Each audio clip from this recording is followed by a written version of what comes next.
Kidlat News Updates.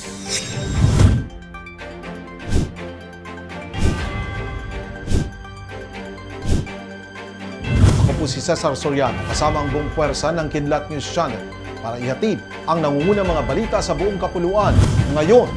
Umaasa si Pangulong Ferdinand Marcos Jr. na magiging magandang simula sa regional energy security ang pagbubukas ng Lake Mainit Hydroelectric Power Plant sa Agusan del Norte. Sinabi ito ng Chief Executive sa inaugurasyon ng 24.9 megawatt hydropower plant sa munisipalidad ng Jabonga. Higit sa 45,000 na mga residente ang makikinabang sa run-of-river power project na makapagsusupply ng higit 100,000 megawatts ng malinis na enerhiya. Makakatulong din ito sa kapaligiran dahil sa mababang carbon emissions.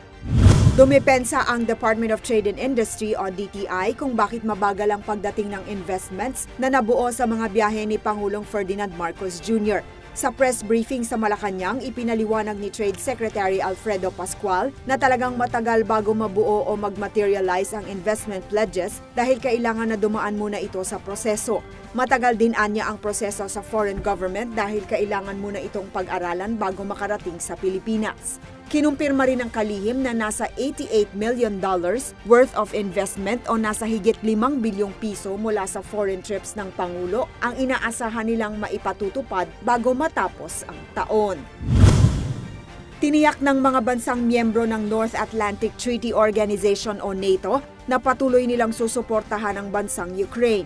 Sinabi ito ng NATO leaders sa kanilang summit sa Vilnius, Lithuania, matapos mabigo ang Ukraine na maging miyembro ng naturang grupo. Nakatakda namang makipagpulong si President Volodymyr Zelensky sa 31 NATO leaders kaugnay ng hirit nitong alyansa. Nauna ring binatikos ni Zelensky ang NATO at iginiit na karapat-dapat na maging miyembro ang kanilang bansa. Arestado ang mataas na opisyal ng New People's Army o NPA sa operasyon ng Criminal Investigation and Detection Group o CIDG sa Barangay Poblacion, Moncayo, Davao de Oro. Sa bisa ng warrant of arrest sa kasong rebellion, dinakip ang 23 anyos na si Hana Alcorin Hitgano alias Kat.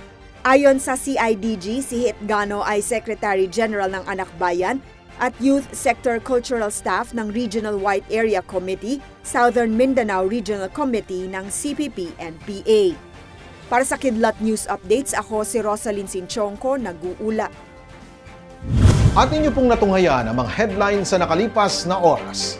Manatiling nakatutok para sa mga susunod na updates at breaking news. Ako po si Cesar Soriano, kasama nyo sa bawat pagputo ng balita.